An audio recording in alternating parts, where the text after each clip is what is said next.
So continuing with the installations of Kubernetes in unmanaged Kubernetes setup, we have actually discussed one particular process which was called as kops. Today, I will show you another process which is known as kubeadm. Now, this is a much more time-taking process compared to what we have seen yesterday. Because in the case of kops, all we are doing is we are doing the configurations only on one server. We are giving that server some time. It is taking some 10 minutes time and it is creating the master and the slave machines. In the case of kubeadm, I have to manually go into each and every server and set up the master machines and the slave machines. So obviously, how many number of machines you want in the cluster, accordingly, the time will increase. So I'll create one master machine and two slave machines, but you can follow this process and give more time, create more number of masters and slaves. So this is the last manual installation process that we are going to see. Tomorrow onwards, we'll directly go with managed Kubernetes installations. So let us sign in into the AWS account. Now, as always, you select which region you want to work in. So in our case, I have taken North California. As I told you, I want to create one master machine and two slave machines. Now, this time I'll take Red Hat Linux machines. So as always, go to instances, and in the instances section, you click on launch instance, and you see they're asking you which OS you want. We want Red Hat. So after selecting the Red Hat, now please see T2.micro is out of question. Kubernetes never runs on T2.micro. Go with better servers. T2.medium is okay, fine. You see, T2.medium comes with 2 core CPUs and but that is the minimum hardware required. If you do that, it will run, but it will be too slow. T2.large comes with 2 core CPUs and 8 GB of RAM. This is much more better. But as you go with higher configuration servers, it becomes more and more expensive. You see what it says, $0.1104 per hour. So that's the amount that we need to pay for 1 hour of usage of one server. So I am taking that T2.large, and then you select your necessary key pair, and in network settings, we follow the regular process, which is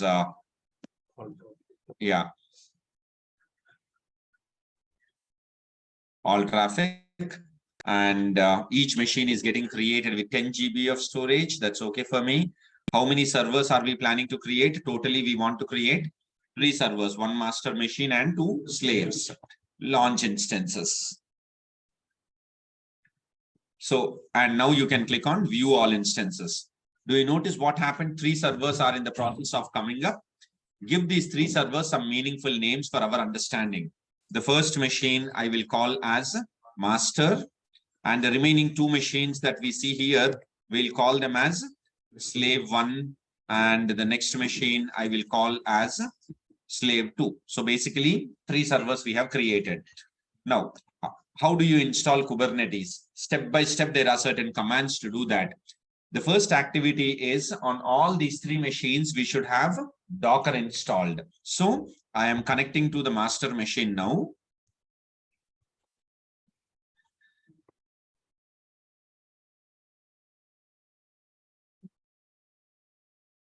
Okay, this is the master we are connecting to.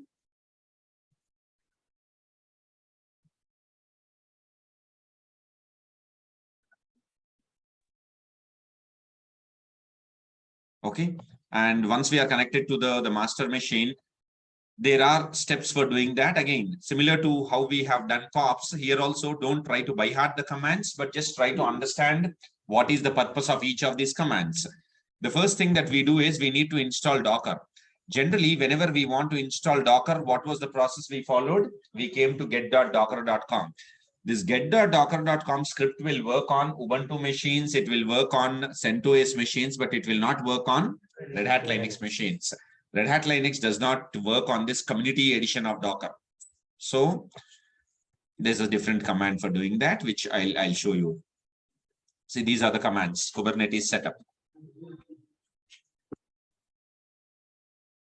Yeah. So the manual setup of Kubernetes. The first command you see over here is going to install Docker. I mean, it's going to download Docker and install it. So let's start with the first command. Things will be slow, not as fast as what we have seen earlier.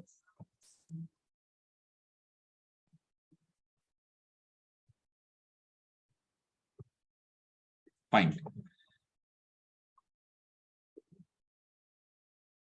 This is a prerequisite for installing Docker on a Red Hat Linux machine. Now you're adding the latest version of Docker to the yum repository of the Red Hat Linux server. After which we do the actual installation of Docker.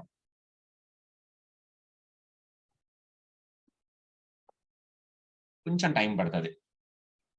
are fast, brilliant. Actually, we should do these things as a root user, but it's okay. And after doing this, you need to start the Docker service and enable the Docker service. To avoid confusion, let me go into root account. And actually, commands work non-root law.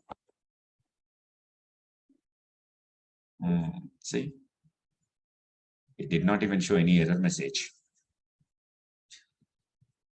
One more time, I'm running the same 3 commands.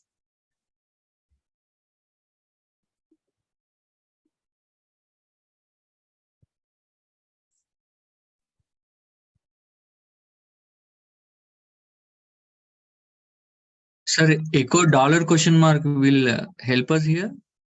Echo $? Will show you what is the situation. I mean, if the exit status is coming other than 0, you can understand that something went wrong. Okay. Why are we installing Docker? Because Kubernetes runs on container runtime. Remember when we explained the architecture of Kubernetes, we said container runtime. So Docker, in our case, it's Docker. So we're installing Docker.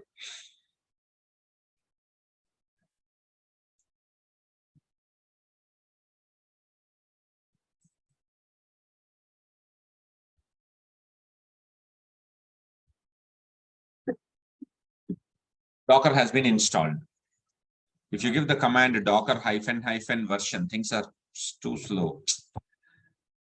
If you give the command docker ---- version, it shows that this is the version of Docker that we have installed. Now you start the Docker service and enable the Docker service.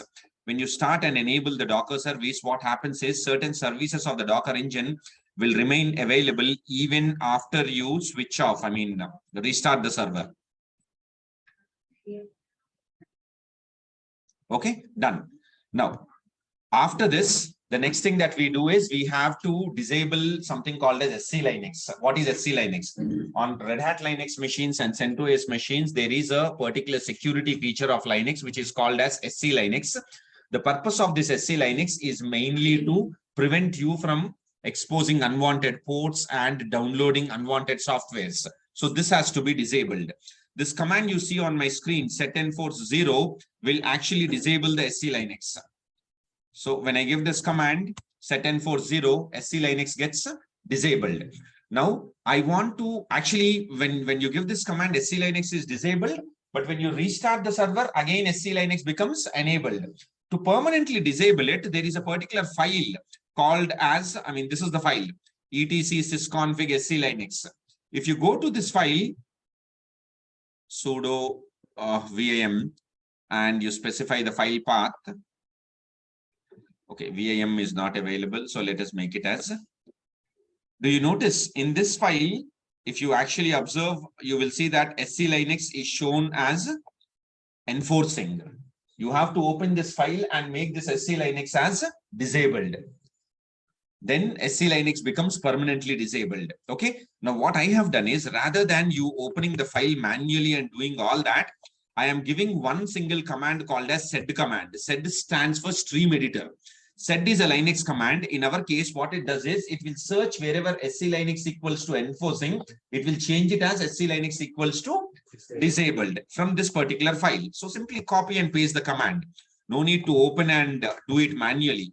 If you copy and paste it, now see the difference. If you open that file, do you notice earlier SC Linux was shown as enforcing, now it is shown as disabled. And manually you can open the file and you can change it. That's one solution. Or else this is a much more easier one. Directly from the command prompt itself, you are making changes to the file. That is the first thing. The next thing is swap memory has to be turned off. What is swap memory? On a Windows machine, have you heard of something called as virtual memory? What is virtual memory? What is memory? Memory and RAM. The physical RAM is called as memory, right? There is something called as virtual memory on your Windows machine. What is that? Virtual memory is not RAM. It is part of your hard disk only, which temporarily behaves like RAM. See, for example, imagine that your computer is having 4 GB of RAM. 4 GB of storage is there. What is the purpose of RAM? The applications first get loaded into your RAM and then you start accessing that application because it's faster when it's available in RAM. Now you are having only 4 GB of RAM and you have opened, let's say 10 or 15 applications. You know what your Windows operating system will do? It will identify out of these applications, which applications are less frequently used. Let's say I open an application, but I'm not touching that. It's minimized. It's somewhere in the background. It'll identify those applications and it'll push them from the physical RAM into something called as a virtual memory. Virtual memory is not RAM. It is part of your hard disk only, but it behaves like RAM. It's not as fast as memory. It is not as slow as hard disk. In between section is called as virtual memory. The proof is, I mean, you might have noticed this. Try it. You just open 15, 20, 30 applications on your machine. Don't use some of those applications for some time. After 5 minutes or 10 minutes, if you try to open an application which you did not touch for the last 5-10 minutes, when you open it for the first time, you will see that it opens in slow motion. Did you see that? Only for the first time it happens. Next time onwards, when you open it, again, it opens very fast. What is that? Because this application, which was initially in your RAM, was pushed into the virtual memory. From the virtual memory, it is coming into the RAM. It takes some time. So by definition, virtual memory is just enhanced memory. You have some physical RAM, which is not sufficient for your requirement. So the Windows operating system, what it is doing is a portion of your hard disk, it's making it behave as if it is RAM.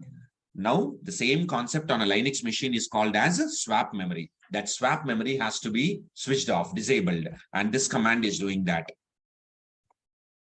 Turn off the swap memory of your Linux server.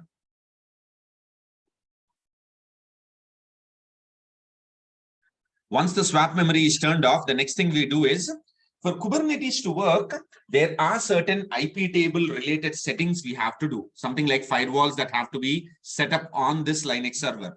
Again, the same drama. You open a file called as etc/sysctl kubernetes.conf, and in that file, you copy and paste these two statements, which will add the...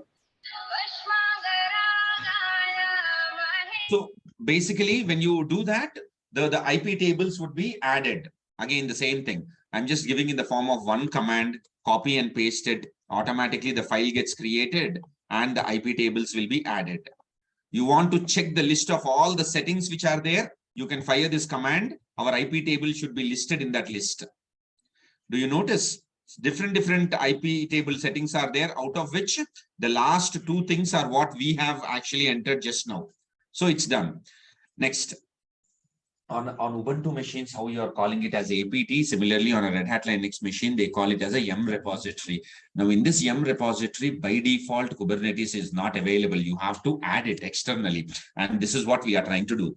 You go into etc yum.repos.de. There you create a file called as kubernetes.repo. In that file, you copy and paste this statement, what I have highlighted. What this will do, from the Google Cloud, it will download the Kubernetes and add it to your yum repository.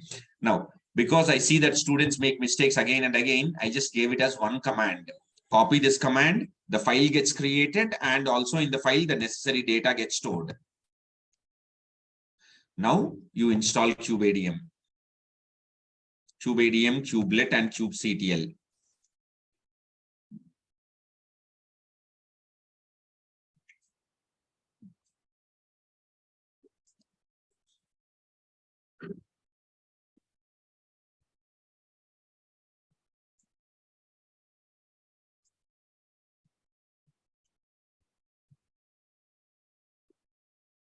Okay, done.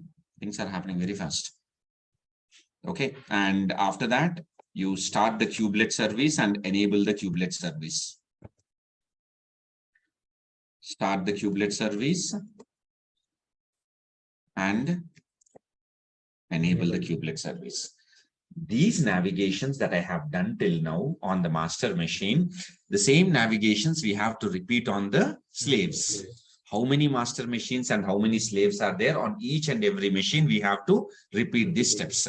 But I'll do one more activity. That is, I will open this file called as /etc/hostname. Remember, I'll remove this. For our understanding, we'll call this machine as master. Okay. And now let us restart the server. Now repeat the same commands on the remaining slaves also. That's why I told you this is a time-taking process. Now we want to connect to the slave 1.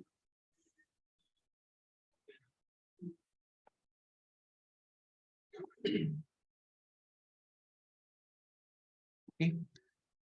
Let's quickly copy and paste all these commands. The first step is installation of Docker. So go into the root account and trigger these activities.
Okay, Docker is installed. Let's check it.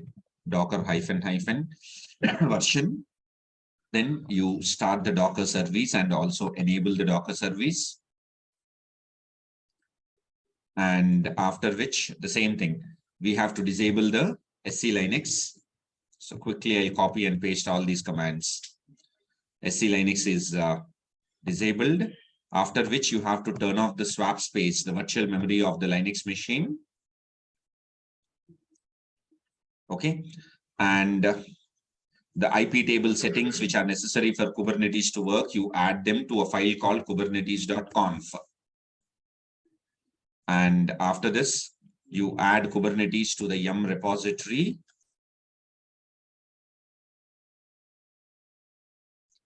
And after this, you install kubeadm, kubelet, and kubectl. So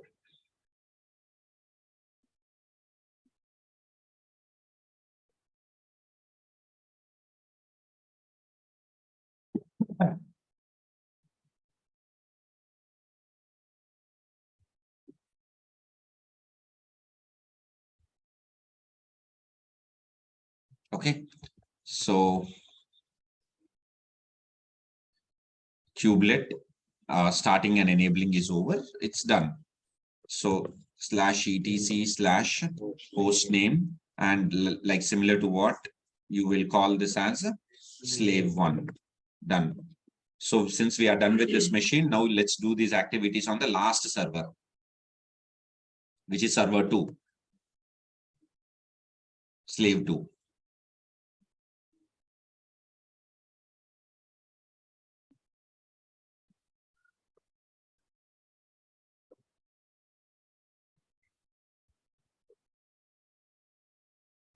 First step is you are supposed to install Docker.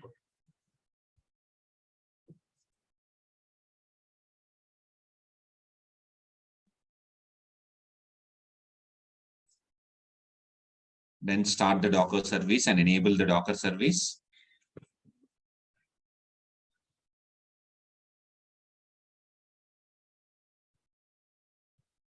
Since we have taken T2.large machines, they are slightly faster. If you went with T2.medium, these commands will take more time to run.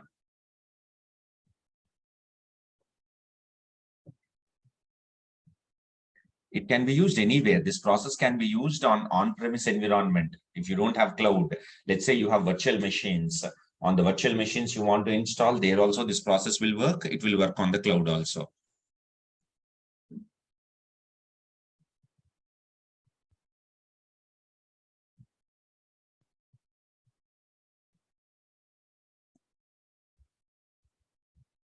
Okay, done. And start the Docker service and enable it.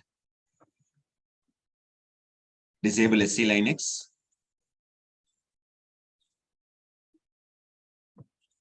Switch off the swap memory.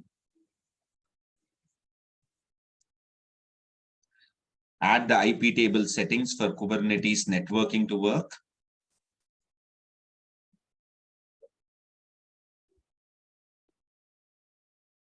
Add the latest version of Kubernetes to the yum repository.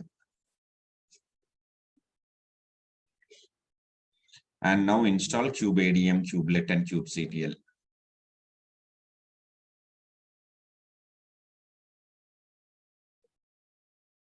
Interviews, so they'll ask you, have you done manual setup of Kubernetes, where you don't need to explain the commands. Commands everki guttundavu. Kani, the process you have to explain. What did you do? First, we installed Docker. After installing Docker, we are disabling the SC Linux, switch off the swap memory. So those steps we need to explain. Okay, commands no one will ask. Don't worry about that.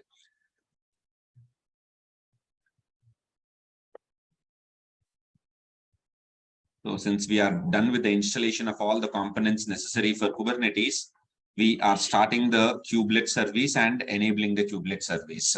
The last step /etc/hostname, where we will remove this and we will call this as slave2.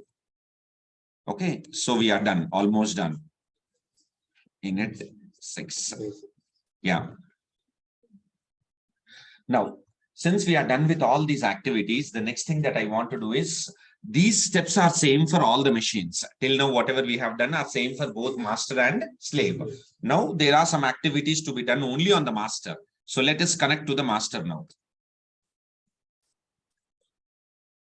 So this is the master machine. As always, go into root user, but these steps are unique for the master. So on the master machine, remember, when we talked about Docker Swarm, we initialized the Docker Swarm using a command called Docker Swarm init. Similarly, kubeadm init command is doing that activity of initializing the current machine as a master machine. Only thing I have to do is, in this machine, in this command, wherever you have given the IP address of the master, you need to give the private IP of your master machine. So you see, currently this is the master machine. So I can just click on that master machine, pick up whatever is the private IP and replace it over here. Okay, done. So this machine,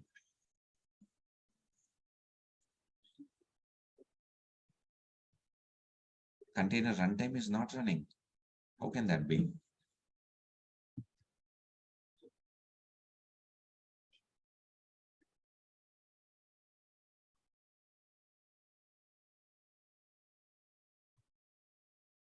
Did we actually by chance miss this command of starting and enabling the kubectl service? Docker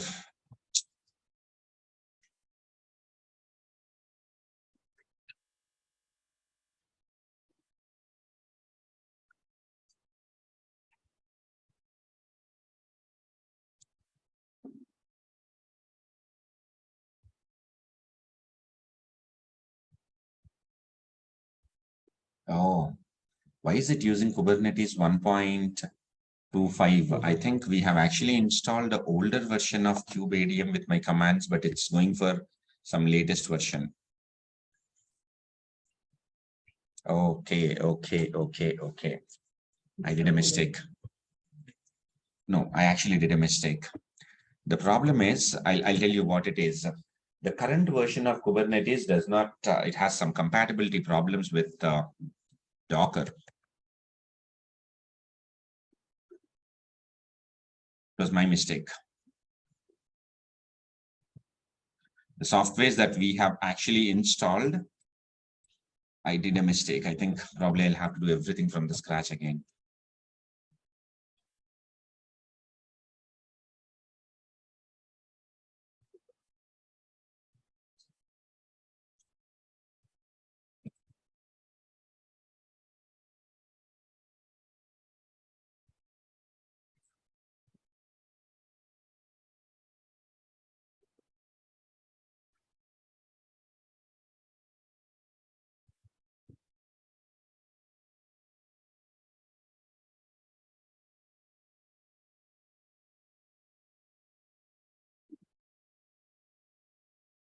Okay, so I have uninstalled it.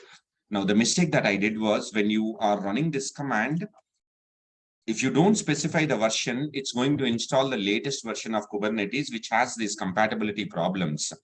So Kube ADM 1.19 you install.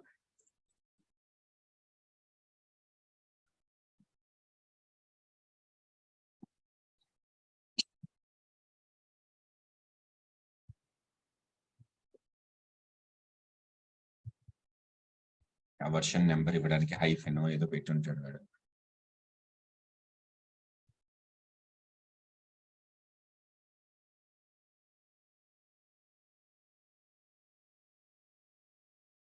It's okay, don't worry.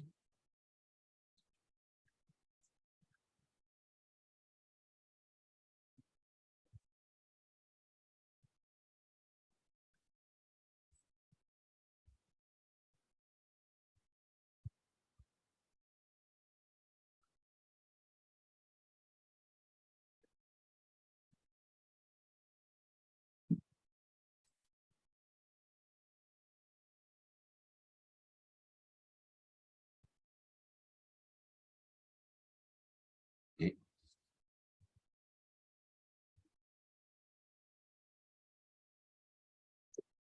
The only mistake that we have done in the command was we installed the latest version, which has compatibility issues with Docker. So I'm just going with a slightly older version. So now things should work. Now, after doing that, we need to just start and enable the service. But you know, this version of Kubernetes has to be again done on the other machines also. Okay, we'll do that. Nothing to worry. Fine. So now that we have done, let's go and execute the previous command which failed, which is converting this machine as a master machine.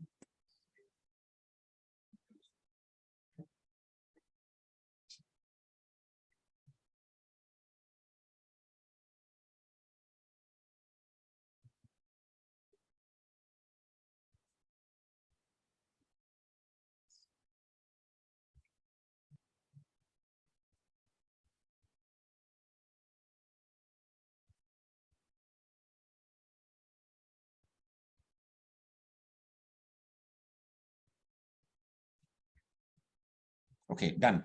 And similar to your Docker Swarm, do you see it also shows you can join any number of worker nodes by adding the following command on each as root. Remember, we used to generate something called token. This is the token in Kubernetes. If I copy and paste it in the other two machines, they will become slaves. But one thing, there also Kubernetes version I have to change. That's one thing that we have to do. But wait, it's not over. To start using your cluster, you need to run the following as a regular user.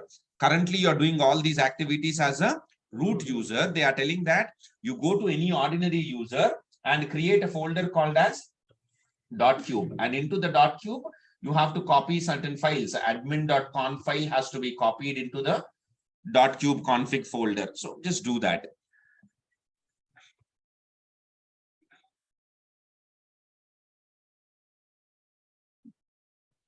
So I'll exit from the root account. Once I exit from the root account, if you say, who am I? You notice that the default user is EC2 user. Identify what is this fellow's home directory /home/EC2 user. So that is where we are creating a folder called as .cube. Once the .cube folder is created, we are copying the admin.conf file into this .cube folder. So whatever commands they have shown, you can simply copy and paste them. Sudo. And after copying that, you are changing the ownership and the group ownership for this .cube folder recursively. Okay, so almost done. See, in Docker Swarm, we used to say that Docker Swarm uses a network called as ingress network, overlay network through which it communicates. When it comes to Kubernetes, Kubernetes has multiple networks for pod-to-pod communication. N number of networks are there. Out of those networks, here we will be setting up a network called as Calico network. And that Calico network can be set up via this command.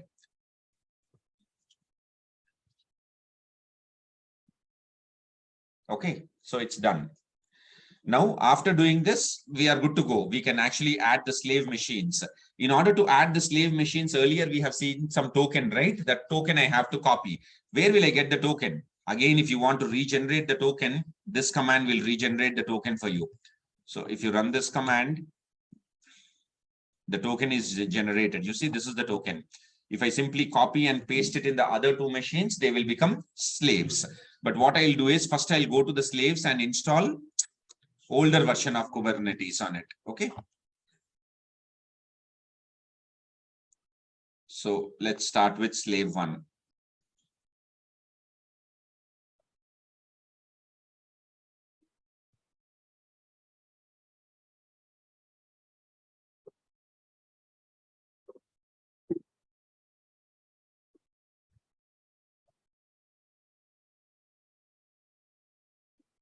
Okay.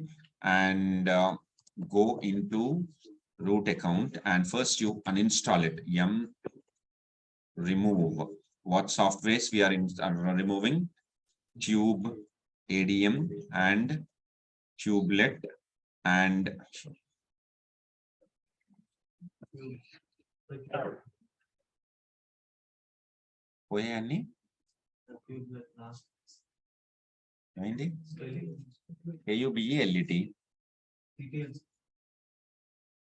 kubectl. Oh, sorry. Okay. I think it's removed.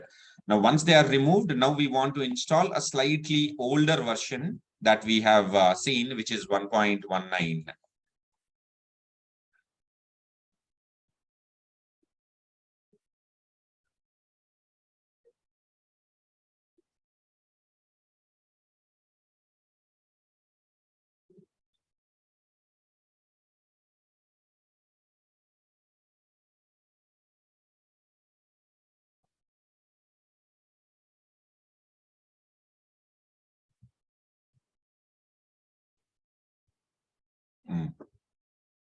Since we have now updated the kubectl version, we will just enable the service, and now please copy and paste the token ID. This is the token. Let's see when we give the token whether it is joining or not.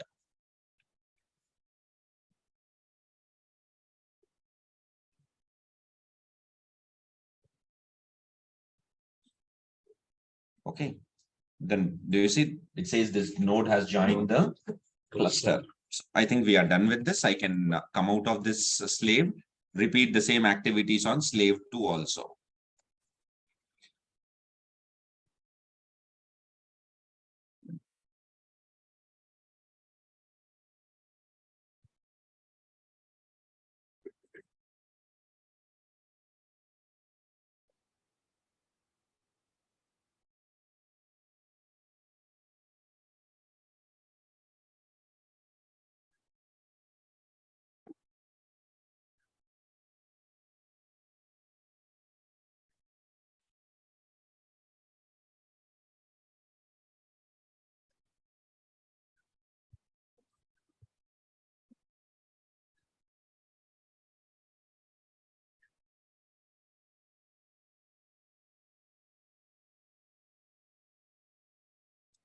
Now that we have uninstalled that version, we are installing the version that we want.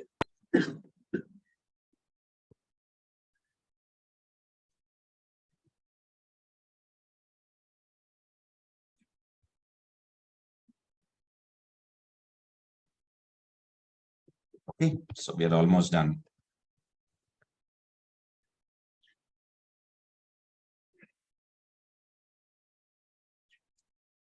Okay.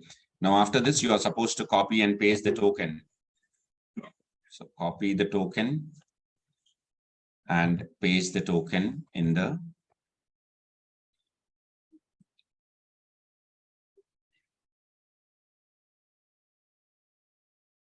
okay. So again, you get the message. This node has joined the cluster. So we are good. You can close all these things, only go to the master machine.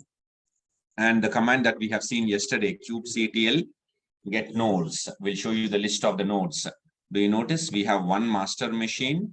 By slave 2, it is still showing as not ready. You just wait for a little while, it will come into running status. And that's it. The version of the Kubernetes which is available, etc. The problem with this approach is, as we have seen, as you have more and more number of machines, it is going to take more amount of time. But on AWS, we have an alternative. I just want you people to try this. Once you do this installations with the process that I have shown, what I want you to try is, just try this. I'll send you this notes, and you see that in this notes, these commands are same for both master and slave. Avuna? Till here, I told you that these commands are same for both master and slave. So you do these installations on one machine manually, like what I have done. After this, from this EC2 instance, you create an AMI. Remember, we talked about AMIs in the AWS class, right? You create an AMI. From this AMI, any number of instances you create will have all these configurations already done. So now what will happen? From now onwards, only thing you have to do is master configurations and slave configurations. No need to do the same thing again and again. That is probably the only way that happens on cloud. If you're working on on-premise environment, whatever virtualization software they are using, depending on that, they do cloning, etc., and they try to manage. Otherwise, it's a physical process of doing it.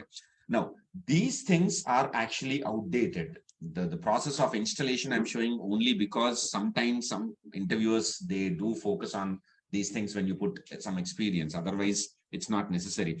Either organizations go with COPS that we have seen yesterday, or they entirely go with managed Kubernetes services. Managed Kubernetes services is what we'll start tomorrow. I don't have time to do that today. In managed Kubernetes, we don't need to go through all these headache. You just give 1 or 2 commands, wait for some time, and the complete Kubernetes is created by the cloud itself. Okay, so that's it. I mean, this is how. And one more thing, apart from checking whether the master and the slave are ready. Okay, you see, after some time, the slave 2 came into running condition. There's one more command we generally execute. kubectl get pods -n. Just a second. There's a namespace called kube system. So the pods running over here should be available. kubectl get pods -n. The name of that namespace, as we have seen, is kube system. You see, the status of all these pods should be shown as running condition. So this is another thing that you need to check so that you can start executing your Kubernetes commands. Now, once I start showing you how to set up Kubernetes as a managed service, EKS or GKE, all these are installations. Tomorrow's session will wind up the installations part so that day after tomorrow, we can directly start with Kubernetes. Whatever we have seen in these 3 days of installations, you follow whichever process you want. Don't think that you have to do all. Either practice COPS. If you are comfortable with COPS, you can totally leave this KubeADM. Similarly, if you are comfortable with the managed Kubernetes, which I'll show you tomorrow, EKS or GKE, you can leave COPS and KubeADM also. Installation is not what we are supposed to focus on. It's just one-time activity. It's time taking in the case of Kubernetes. So we had to spend so much time. Also, any questions, online candidates, any questions are there that you want to ask? Sir, in a scenario where we are setting up an unmanaged Kubernetes service using KubeADM, here what happened was you used this version of 1.25, right? No, I did not specify the version, so it took the latest So it has taken version. the latest version. That's because you already synced the repository, yum repository with the KubeADM file. Or which file was it? I mean, KubeADM. It was just going to the Google Cloud and it was taking the version of Kubernetes. Okay, because and later when you're pulling when you're syncing the yum repository, because you did not install the file again, right? On slave No. and slave No, one, no, no, slave no. two. The yum repository adding Kubernetes packages are added to the yum repository. There we don't do anything. When you are giving the yum install command, that's where we need to specify the version. Since I did not specify the version, by default, it tried to install the latest version. Okay, but in case if a Linux admin is doing all this, but first, how does he foolproof this? Because only after the new version is released, only then you get to know what whether the Docker is running compatible or not. So I mean, documentation. We have to depend on the documentation shown by the Kubernetes community. so any Linux admin వాళ్ళు చూసుకుంటారు. Linux admin అనకూడదండి, మనం చూసుకోవాలని వాళ్ళ expectation. అంటే మనం first ఒకసారి ఒక run చేయాలి కదా సార్, ఎక్కడో చోట ఒక ఎన్వైరన్మెంట్ లో ఒక మెషిన్ మీద రన్ చేస్తేనే కదా ఆబ్వియస్ గా రన్ చేసేది పని చేయడం లేదన్నప్పుడు, problem వచ్చిందన్నప్పుడు we need to check the documentation where the problem is coming. Okay. And when you created the Calico network, actually ga నేను ఇప్పుడు చెప్పడం లేదు. Initially if I tell all this will create confusion, but you know why Kubernetes initially failed in our case and why when I went back to a later version it's working is, last year Kubernetes community released an update saying that Kubernetes does not in further versions does not support Docker. So actually the latest version of Kubernetes is not using Docker. It is using a containerization, underlying containerization technology called containerd. Now, what is this containerd? I'll try to explain as we go, but as of now, that's the problem. So the moment I went back to a slightly older version, you saw that things were working. That's the issue. Okay, and when you created the Calico network, generally in Docker, what we do, we either use network create or a compose Docker compose file మనం mention చేస్తాం కదా, but here ఇక్కడ use web address కదా, HTTPS web address use చేస్తారు. True Calico network అనేది అది download అవుతుందండి ఆ లొకేషన్ నుంచి. But it's not present in the general network net a command గాని లేకపోతే no, it's not present here. It's actually it's a definition file. We call them as Kubernetes definition files. So the kubectl command is executing from that remote URL. So that it's URL a is a definition file. You can just go to the browser and see some YAML code will be there for setting up of this Calico network. Okay, and you did not let the kubeadm run on sorry, you disabled the swap memory, right? I disabled the swap memory on all the machines. Yeah, because is it because to not let kubeadm go into sleep no, when you're using? That's not the criteria. The Kubernetes documentation says that if the swap memory is actually in running condition, your pods will tend to go into the virtual memory, the swap memory, which is not a feasible idea. The pods should be consuming your physical RAM only. They should not go into the virtual memory. If a pod is not doing some activity, if it's in pending status or something like that, your underlying OS might push it into the swap memory. That should not happen. So you are permanently disabling it. And that SE Linux also, what you've done is first you've installed Docker and then you disable the SE Linux and later you install kubeadm, right? Actually ga SE Linux disable cheyipina parledu. The reason ఏంటంటే Docker, Kubernetes and Docker actually has certain specific ports. నేను నా EC2 instances create చేసేటప్పుడు actual గా ఆ ports ని ఆ fire walls ని open చేస్తే మనం SE Linux ఎనేబుల్ చేసినా నాకు ములిగింది ఏం లేదు. Because we are not doing that directly, we are disabling the SE Linux totally altogether. Okay, sir. So it can be installed even before అంటే ముందు కూడా డిసేబుల్ చేసి ఆ తర్వాత రెండు ఇన్స్టాల్ చేయొచ్చు కదా ఒకేసారి Docker ఆ తర్వాత. SE Linux you can disable, I mean before installation of Kubernetes you have to do it. Okay sir. After Docker or before Docker doesn't matter. Okay sir. Sir ఇది ఆప్షన్ ఓరైలీ అది పనిచేస్తుందా? అది కేటకోడ్ అది అంటే కేటకోడ్ అంటే తీసేశారు, ఓరైలీ తీసేసి ఇంకో రకంగా పెట్టారు వాళ్ళు. ఇది చూడండి, వాట్ హీస్ ఆస్కింగ్ ఇస్ అంతకుముందు బ్యాచెస్ వాళ్ళకి catacoda.com అని ఒక మంచి వెబ్సైట్ ఉండేది, అది మీకు లేనే లేదు. ఆ క్యాటకోడా తీసి వాళ్ళు ఓరేలీ వాళ్ళ దాంట్లో పెట్టారు, but still things are not really up to the mark. క్యాటా అనగానే కట్రీనా కైఫ్ వచ్చేస్తుంది.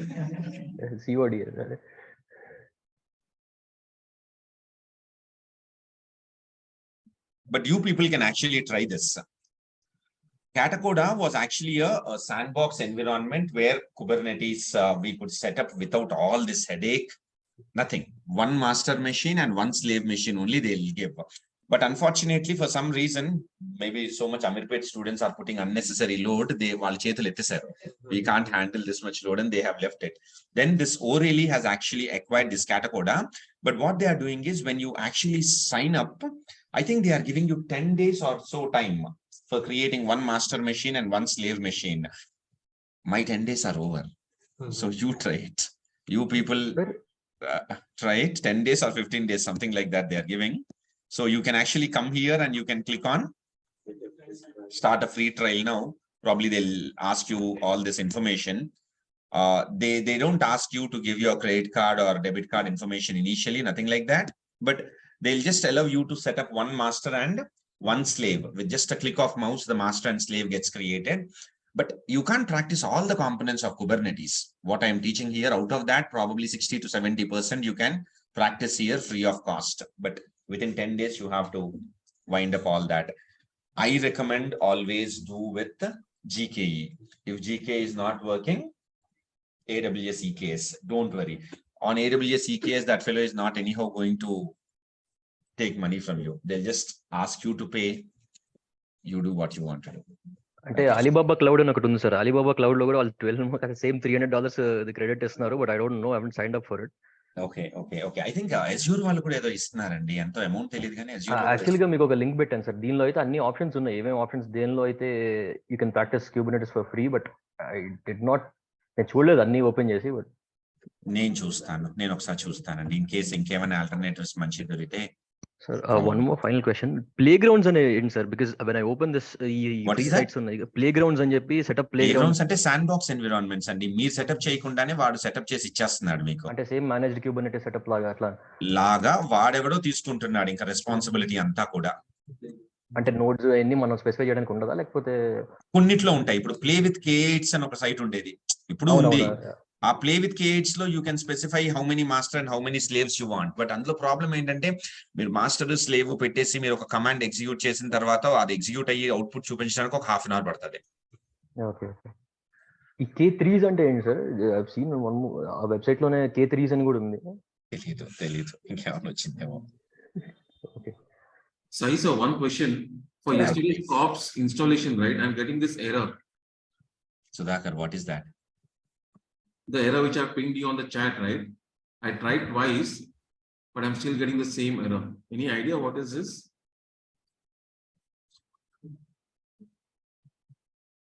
The schema.